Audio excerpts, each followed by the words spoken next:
Merci Lionel, merci à vous. Nous allons continuer notre étude du livre des Proverbes. Et nous allons retourner dans Proverbes chapitre 3. Proverbes chapitre 3. Mais avant de lire notre passage, je voudrais vous faire une introduction qui va faire la moitié de la prédication. Donc, Proverbes chapitre 3, en tout cas. Et avant de lire ce passage, on va commencer par prier et ensuite nous allons étudier la parole de Dieu.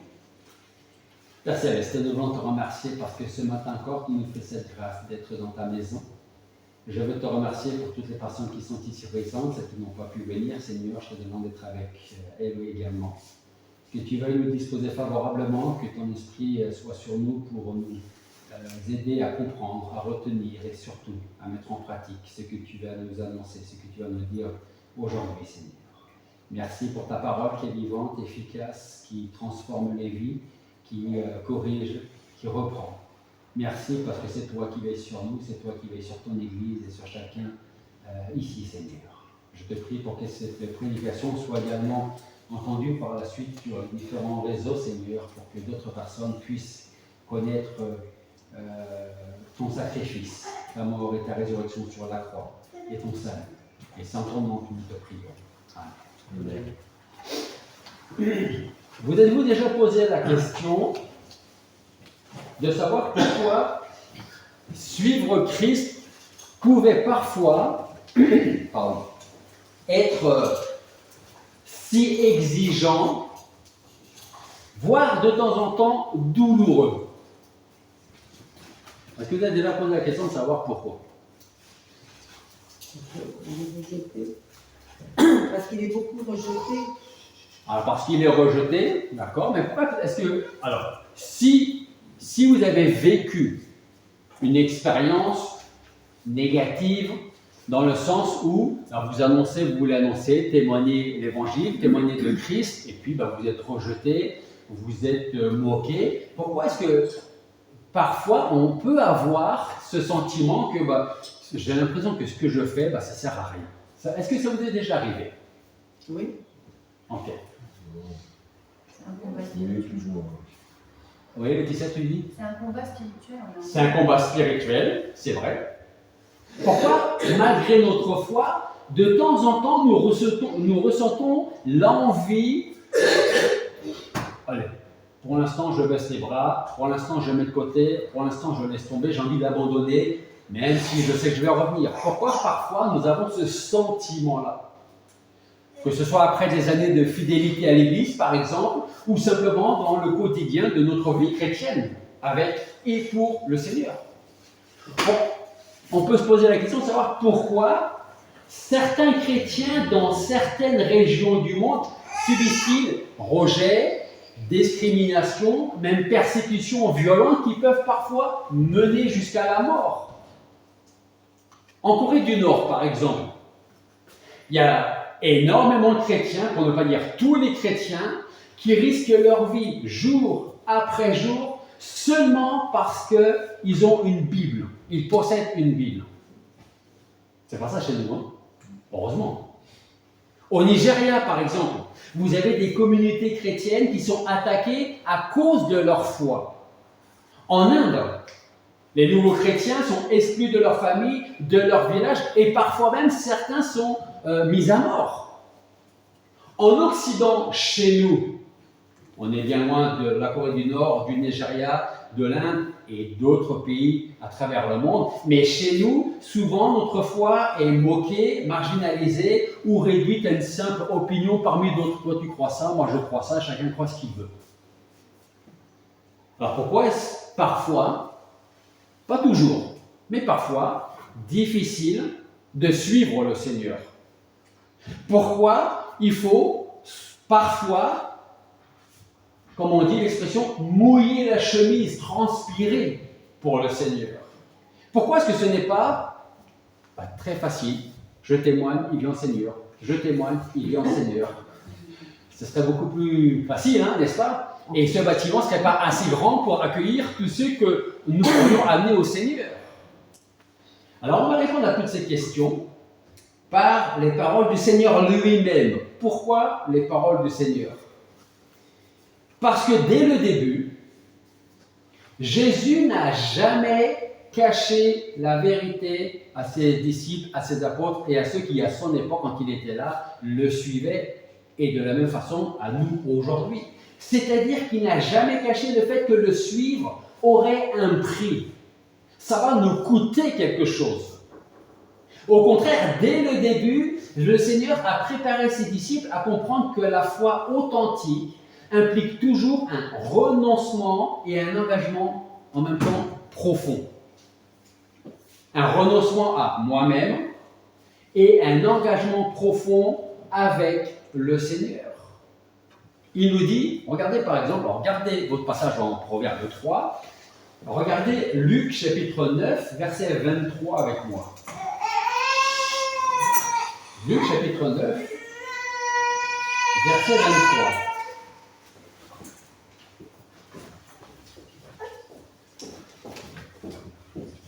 Et là, le Seigneur nous dit, dans ce passage, « Si quelqu'un veut venir après moi », avant de lire la suite, est-ce qu'on a tous ici le désir de suivre le Seigneur? J'ai envie de croire que oui. Je vois des têtes qui font ça, et ça me fait plaisir. Okay? On a tous envie, si nous sommes nés de nouveau, avec nos capacités, bien entendu, hein, avec nos qualités, avec nos défauts, on a tous envie de suivre le Seigneur. Donc il dit, si quelqu'un veut venir après moi, premièrement, qu'il renonce à lui-même. Deuxièmement, qu'il se charge de sa croix. Et troisièmement, qu'il me suive après. Suivre Jésus, c'est accepter de ne plus placer son propre confort au centre de notre propre vie, mais de laisser Dieu conduire notre vie. Toujours dans la même idée, on reste dans Luc, et on va un peu plus loin, chapitre 14. Luc, chapitre 14. Versets 27 et 28.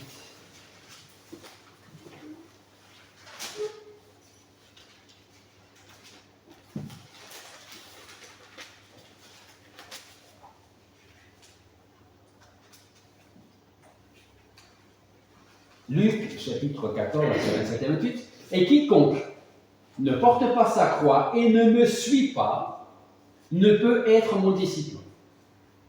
Car lequel d'entre vous, s'il veut bâtir une tour, ne s'assied pas d'abord pour calculer la dépense et voir s'il a de quoi la terminer? On va un peu plus loin, versets 29 et 30. De peur qu'après avoir posé les fondations, il ne soit pas capable d'achever et que tous ceux qui le verront ne se moquent et ne disent « Cet homme a commencé à bâtir et n'a pas été capable d'achever ». Ce passage-là, on peut le mettre en parallèle avec la parabole du semeur. Vous savez, la terre qui reçoit la semence, où il y a juste une fine couche de terre, et on a l'impression que la personne a tout compris à l'évangile, qu'elle a accepté Jésus-Christ dans sa vie, et comme il y a un très peu de terre, dès que les soucis, la chaleur arrivent, ça se fade, c'est terminé, il n'y a plus rien, il n'y a plus personne. Ici, le Seigneur dit, tu veux me suivre? Tu as raison et c'est très bien. Par contre, fais attention. Verset 28. Lequel d'entre vous, s'il veut bâtir une tour, ne s'assied pas d'abord pour calculer la dépense et voir s'il a de quoi la terminer? C'est-à-dire, tu veux me suivre? J'en suis ravi. Mais d'abord, est-ce que tu es prêt à me suivre? Est-ce que tu prends conscience que ça va te coûter du temps, de l'argent, de la fatigue, des émotions? Est-ce que tu prends conscience de ça? Porter sa croix, c'est ce qu'il dit le Seigneur ici. Est-ce que quelqu'un, par hasard, même si le hasard n'existe pas, aurait autour du cou une croix? Personne. Mais, je dis ça parce qu'aujourd'hui, on peut porter une belle croix en pendentif autour du cou. C'est très joli. On peut le porter comme un bijou très élégant. Vous avez certainement vu de jolies croix en or, avec une jolie chaîne en or. Mais à l'époque de Jésus, porter sa croix n'avait rien d'esthétique ou de joli. Pour ceux qui écoutaient Jésus, la croix n'avait rien d'esthétique ni de symbolique. C'était un instrument de supplice. Et le Seigneur, il y a vraiment ce contexte-là. Là, lorsque le Seigneur enseigne, la croix, la crucifixion existe déjà. Et il dit, tu veux me suivre? Alors prends ta croix, tu la portes et tu me suis. C'était un instrument de supplice, un signe d'humiliation, un signe de mort. Alors quand il nous dit quiconque ne porte pas sa croix ne me suit pas, ne peut pas être mon disciple, en fait Jésus créait un véritable contraste. Le suivre signifiait accepter un chemin de renoncement, de fidélité et de transformation profonde. Ça va te coûter de porter ta croix et de me suivre. Mais si tu me suis, je repense aux paroles de Paul dans l'étude de ce matin. J'ai achevé ma course, j'ai combattu le bon combat. Maintenant, je peux rentrer à la maison. Et quand on veut suivre le Seigneur, alors il faut se charger de sa croix et celle que Dieu nous donne.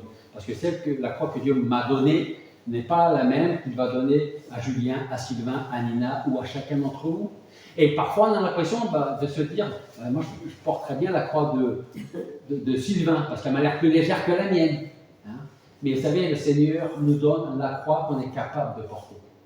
Après, faut-il l'accepter, cette croix, parce qu'on veut suivre le Seigneur. Et accepter cette croix, ce n'est pas un joli pendentif, un joli bijou, c'est quelque chose qui va nous coûter en temps, peut-être en argent, en fatigue, en désespoir parfois, mais aussi souvent en joie de pouvoir amener quelqu'un au Seigneur. C'est ce qu'on a vu dans l'étude ce matin aussi. Quelle joie de pouvoir amener une personne, une âme perdue à Jésus-Christ. Ça fait partie aussi de porter sa croix et de suivre celui qui a donné sa vie sur la croix. En Jean chapitre 15, versets 18 à 20, je vous invite, si vous voulez, à chercher ce passage. Jean chapitre 15. On connaît bien ce passage également.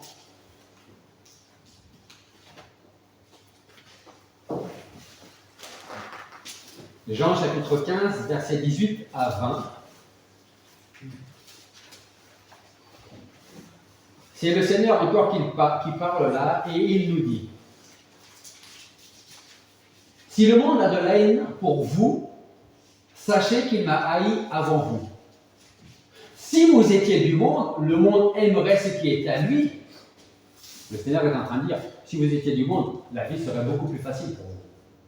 Mais parce que vous n'êtes pas du monde et que je vous ai choisi du milieu du monde, à cause de cela, le monde a de la haine pour vous. Verset 20, souvenez-vous de la parole que je vous ai dite. Le serviteur n'est pas plus grand que son maître. S'ils m'ont persécuté, ils vous persécuteront aussi. S'ils ont gardé ma parole, ils garderont aussi la vôtre. Voilà pour l'introduction. Et ces passages-là, cette très longue introduction, nous amène dans notre passage en Proverbes chapitre 3, versets 21 à 26.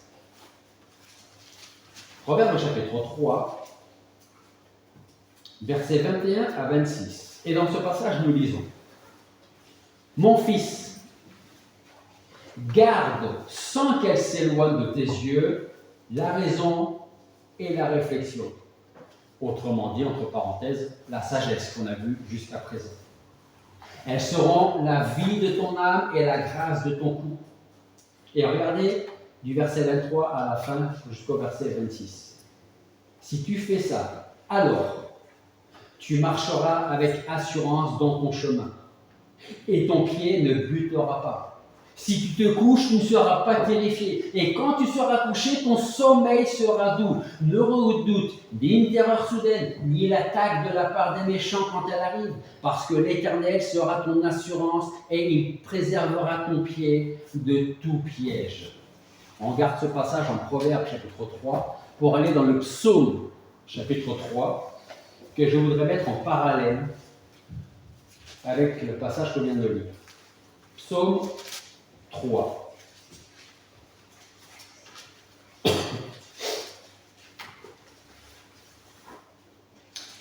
C'est David qui parle dans ce psaume 3, et David nous dit, c'est une prière qu'il adresse au Seigneur, à Dieu, et il dit: Éternel, qu'ils sont nombreux mes adversaires. Nombreux ceux qui se lèvent contre moi, nombreux ceux qui disent à mon sujet, point de salut pour lui auprès de Dieu. Mais toi, Éternel, tu es pour moi un bouclier, tu es ma gloire et tu relèves ma tête. À haute voix, je crie à l'Éternel et il me répond de sa montagne sainte. Je me couche et je m'endors. Je me réveille car l'Éternel me soutient. Je ne crains pas les myriades de gens qui de toutes parts se sont mis contre moi. Lève-toi, Éternel, sauve-moi, mon Dieu, car tu frappes à la joue tous mes ennemis, tu brises les dents des méchants. Ah, l'Éternel est le salut, que ta bénédiction soit sur ton peuple. Pourquoi Proverbe 3 et pourquoi Psaume 3? Parce que je crois que ces deux passages sont profondément liés. Dans Proverbe 3, nous retrouvons la sagesse.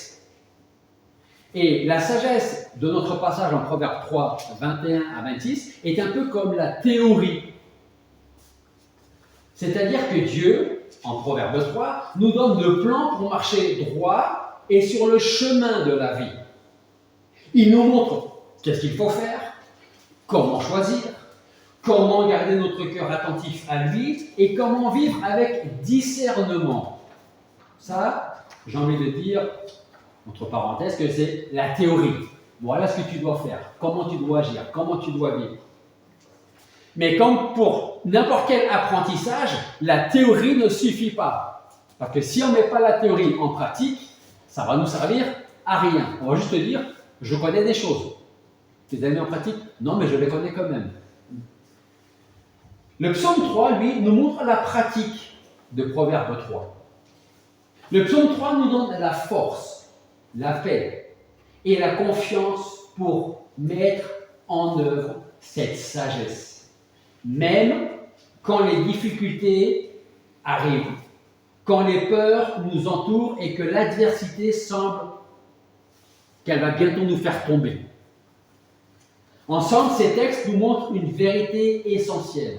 Avoir la sagesse, c'est bien. Mais pouvoir la vivre et persévérer avec elle, même au milieu des épreuves, c'est encore mieux.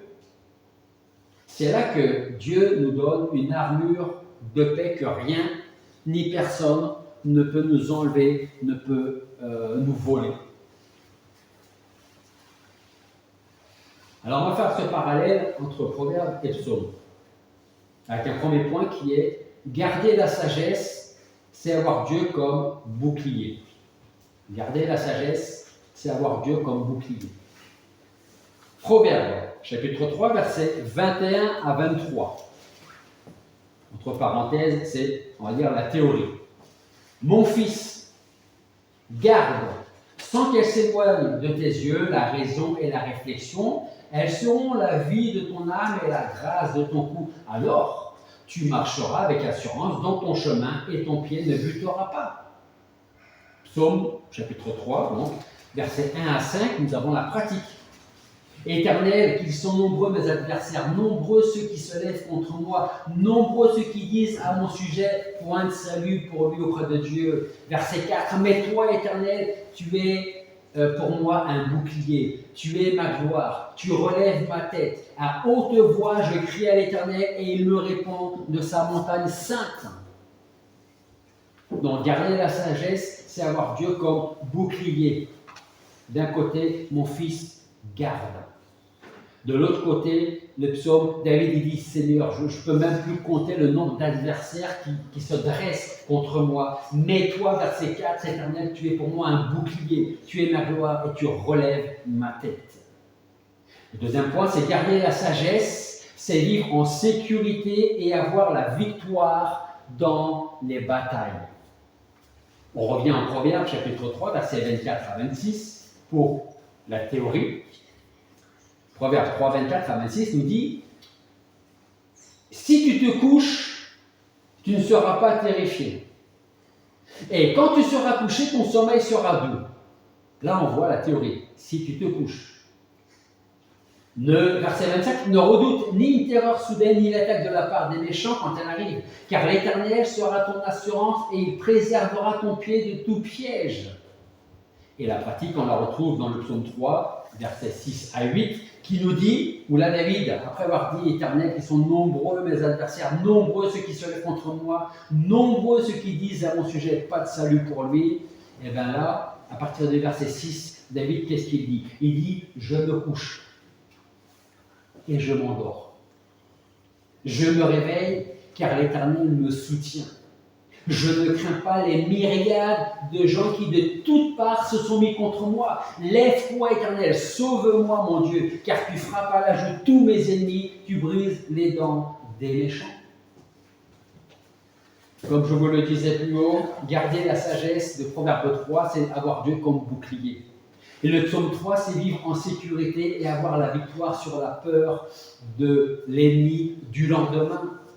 C'est ce que David a connu et vécu malgré une profonde angoisse. Parce que dans le psaume 3, David exprime une angoisse tellement profonde, même, mais aussi en même temps, c'est ça que j'aime bien de chez David, c'est qu'il y a une première partie, il y a une angoisse profonde, et de l'autre côté, il y a une confiance inébranlable en Dieu. J'ai tellement d'ennemis, tellement qui aimeraient une seule chose, c'est de me marcher dessus et m'éliminer. Ça, c'est le côté négatif de la vie de David. Mais de l'autre côté, il y a cette confiance inébranlable en Dieu. Mais je sais qui toi tu es. Tu es mon bouclier. Et c'est parce que tu es là et que tu me gardes que je peux m'endormir en paix et me réveiller en paix parce que tu es là pour moi. David a été trahi par son propre fils, forcé de quitter Jérusalem. Il était constamment en danger de mort parce qu'il était entouré d'ennemis qui en voulaient à sa vie et qui remettaient sa cause toujours sa foi en cause. C'est pour ça que dans les versets 2 et 3, David dira à Dieu, Éternel, qui sont nombreux mes adversaires, nombreux ceux qui se lèvent contre moi, nombreux ceux qui disent à mon sujet, pas de salut pour lui auprès de Dieu. Mais malgré tout, David trouve la paix et s'endort avec sécurité. Mais toi, Éternel, tu es là pour moi, tu es mon bouclier, tu es ma gloire, tu relèves ma tête. Et je voudrais retenir ces quelques derniers mots du verset 4. Tu es ma gloire et surtout, tu relèves ma tête. Je pense que tous ici, à un moment ou à un autre, on a marché comme ça. Et vous savez, quelles peuvent être les raisons de marcher la tête baissée? Dans la vie chrétienne ou dans la vie en général? Est-ce que quelqu'un peut me donner une ou deux raisons? On a peur de tomber, on regarde ses pieds. On a peur de Tomber, on regarde ses pieds. Alors, on peut avoir peur de tomber, on regarde ses pieds, mais on ne voit pas le poteau arriver. Ok? Ça, pourquoi? Quand on a honte. Quand on a honte. Ouais. Trop de souffrance, parfois ça apaise. Trop de souffrance, trop de fardeau nous fait courber le dos, et donc si on courbe le dos, on courbe aussi la tête. Okay.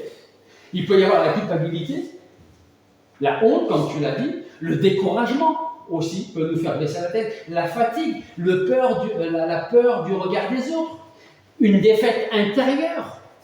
Je m'étais promis telle ou telle chose et je n'ai pas réussi à obtenir ce que je m'étais promis à moi-même.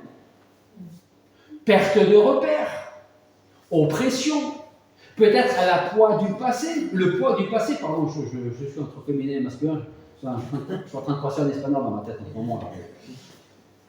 Donc le poids du passé, peut-être l'isolement, le repli sur soi, une tristesse profonde aussi peut nous faire marcher la tête baissée.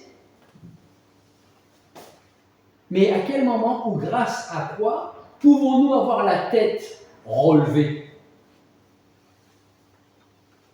En amenant toute pensée captive à Christ. T'aimes bien ce verset-là, hein? Et tu as totalement raison, en amenant toute pensée captive à Christ. Ça, Seigneur, ça me perturbe tellement. Je ne veux plus que ce soit mon problème, c'est le tien maintenant. Débrouille-toi avec ça. Il faut oser parler comme ça au Seigneur. Ce n'est pas de manquer de respect. C'est dit, le Seigneur a dit, t'es fatigué, t'es chargé, viens. Je vais te décharger, je vais te donner du repos. On serait complètement stupide de dire merci Seigneur pour l'invitation, quand je serai vraiment fatigué, je viendrai. Parce que parfois on ne vient pas du tout. Et puis, qu'est-ce qu'on fait? On continue à marcher la tête baissée. Donc, à quel moment ou grâce à quoi est-ce que nous pouvons avoir la tête relevée? Grâce au pardon, à la restauration, parce qu'on a un courage qui est renouvelé, on a une assurance devant Dieu, on a la victoire et le relèvement, on a retrouvé une direction dans notre vie. Nous sommes libres de quelque chose ou d'autre. On a retrouvé une confiance, on a retrouvé la joie, on a retrouvé l'espérance. Et que nous dit Proverbe 3 ? Mon fils, garde sans qu'elle s'éloigne de tes yeux la raison et la réflexion, autrement dit la sagesse. Elles seront la vie de ton âme et la grâce de ton cou. Et si tu fais ça, et seulement si tu fais ça, alors, verset 23, tu pourras marcher avec assurance dans ton chemin, malgré les ennemis, les circonstances autour de toi. Ton pied ne butera pas. Si tu te couches ou quand tu te coucheras, si tu gardes la sagesse, la raison, la réflexion, alors tu ne seras pas terrifié. Quand tu seras couché, ton sommeil sera doux. Ça fait du bien parfois de se coucher et de ne pas du tout se réveiller pendant la nuit et se lever le matin, on est en pleine forme. Ça fait du bien ça, hein? Plutôt que... Bon, je ne sais pas si c'est que les personnes âgées, peut-être que je commence à faire partie des personnes âgées, mais c'est vrai que quand on se réveille une fois, deux fois, trois fois dans la nuit, la récupération est moins présente. Hein? Mais quand on peut se coucher en paix, déjà en paix, le cœur en paix avec le Seigneur, en paix avec les autres, pouvoir passer une nuit paisible, pouvoir se réveiller et dire Seigneur merci parce que tu es encore là ce matin pour moi. Ce n'est pas mon radio-réveil qui m'a réveillé ce matin, c'est toi qui m'as réveillé. Ne redoute ni une terreur soudaine, ni l'attaque de la part des méchants quand elle arrive, parce que l'Éternel sera ton assurance et il préservera ton pied de tout piège. Et vous savez, il y a des moments dans la vie où notre tête se baisse. Elle se baisse sous le poids de la honte, comme on a dit, de la peur, des échecs, du découragement. Et quand notre tête se baisse, alors notre regard ne voit plus très loin. En fait, notre regard voit nos pieds et peut-être sur 1, peut-être sur 2 mètres devant nous. Nos regards se fixent sur le sol, sur nos problèmes, sur nos limites et nous empêchent de voir celui qui veille sur nous. Mais dans le psaume 3, David fait une déclaration extraordinaire. Il dit « Tu es ma gloire, c'est toi qui relèves ma tête. » Il ne dit pas « J'ai relevé ma tête », il dit « C'est toi, tu me relèves la tête. » En fait, ce qu'il faut comprendre, c'est que Dieu ne laisse jamais celui qui est abattu. Il le relève, toujours. Il redonne la dignité à celui qui se croyait vaincu. Proverbe 3 nous rappelle que la sagesse de Dieu nous permet de marcher avec assurance. Elle nous libère de l'angoisse et nous apprend à lever les yeux vers celui qui nous a sauvés. Alors souvenez-vous d'une chose, s'il vous plaît. Nous ne sommes pas définis par nos échecs. Parce que souvent, on s'arrête à nos échecs. Et ça, c'est ce que Satan veut pour chacun d'entre nous. Qu'on ait la tête toujours baissée à cause de nos échecs.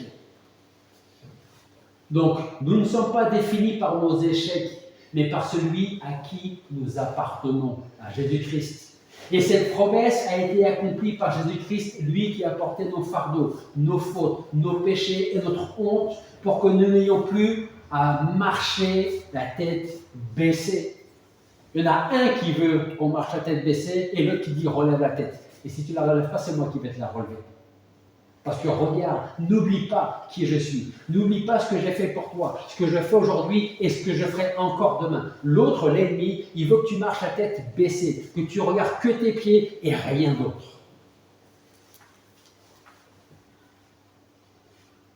Alors nous n'avons plus à marcher la tête baissée parce que Christ sur la croix a brisé les chaînes qui nous retenaient prisonniers.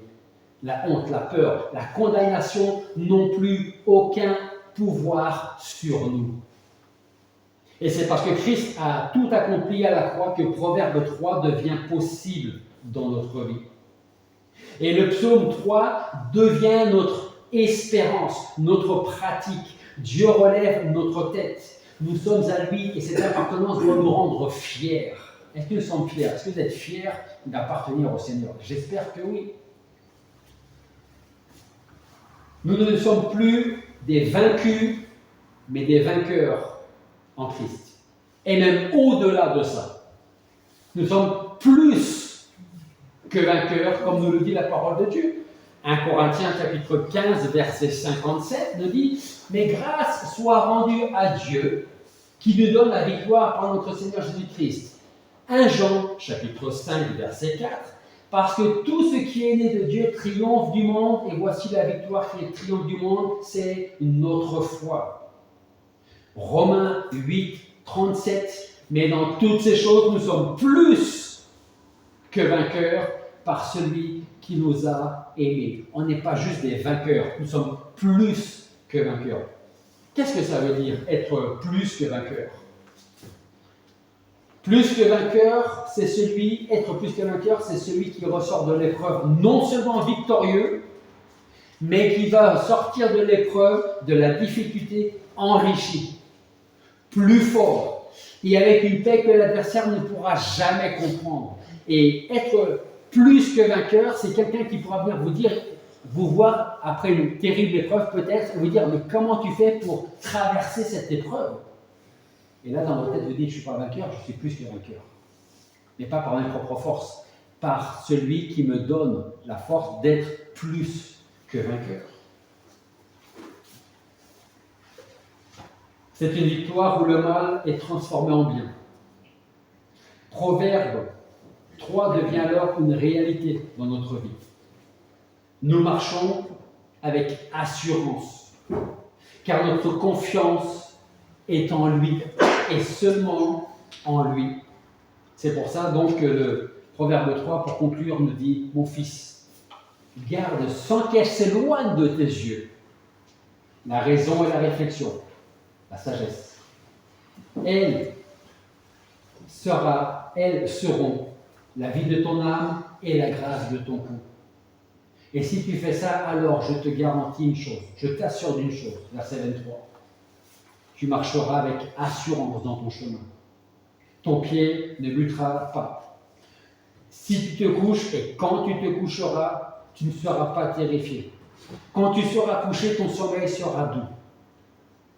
Alors tu ne redouteras ni terreur soudaine, ni l'attaque de la part des méchants quand elle arrivera. Pourquoi? Parce que moi, l'Éternel, je suis ton assurance et je vais préserver ton pied de tout piège. Que Dieu nous aide à comprendre que nous avons besoin de lui, du Seigneur Jésus-Christ, du Saint-Esprit qui nous conduit jour après jour. J'aime bien ce parallèle entre le Proverbe 3 et le Psaume 3. Théorie, pratique. La théorie, c'est bien, mais si on n'a pas la pratique, la théorie ne nous sert absolument à rien. Elle est juste là. Juste là, la théorie. La pratique, elle est là. Je ne sais pas tout. Je ne comprends pas tout. Il y a des choses qui me font peur, Seigneur, mais je sais qui tu es, ce que tu as fait pour moi, et je veux mettre en pratique ce que tu me demandes de faire dans ta parole, et je veux te faire confiance. Et si demain j'ai la tête qui commence à baisser, c'est toi qui vas me relever la tête. C'est toi qui vas me dire, regarde, ne regarde pas tes pieds, regarde au-delà des circonstances, au-delà des soucis, des problèmes. Regarde où je suis moi, là-haut, au ciel. Et quand tu auras la tête levée, alors tu vas continuer à marcher et nous allons marcher ensemble. C'est vraiment un encouragement que je veux faire pour vous donner, pour chacun d'entre vous, donner à l'Église. Soyons fiers d'appartenir au Seigneur et demandons-lui de nous aider à mettre en pratique sa parole. Prions. Père Céleste, nous voulons te remercier parce que tu nous fais cette grâce de pouvoir te connaître et encore plus d'être connu de toi. Et je voudrais, Seigneur, te remercier pour ce que tu fais pour ton Église, pour chaque personne ici et ceux qui n'ont pas pu venir ce matin, Seigneur. Je te prie pour que tu veuilles nous renouveler, parce que nous avons toujours besoin d'être renouvelés par ton esprit, d'être encouragés. Et vraiment, c'est par ta parole que nous pouvons l'être, parce que ta parole est vraie, elle est vivante, elle est un rocher, une forteresse, elle est notre ferme assurance que tu veilles sur nous, que tu prends soin de nous, que nous sommes dans ta main, que rien, ni personne ne peut nous enlever de ta main. Merci parce que ton œil est sur chacun de tes enfants. Tu veilles sur chacun d'entre nous et tu prends un soin tellement grand, important, pour chacun de ceux qui t'appartiennent. Alors Seigneur, merci de pouvoir te connaître, être connu de toi.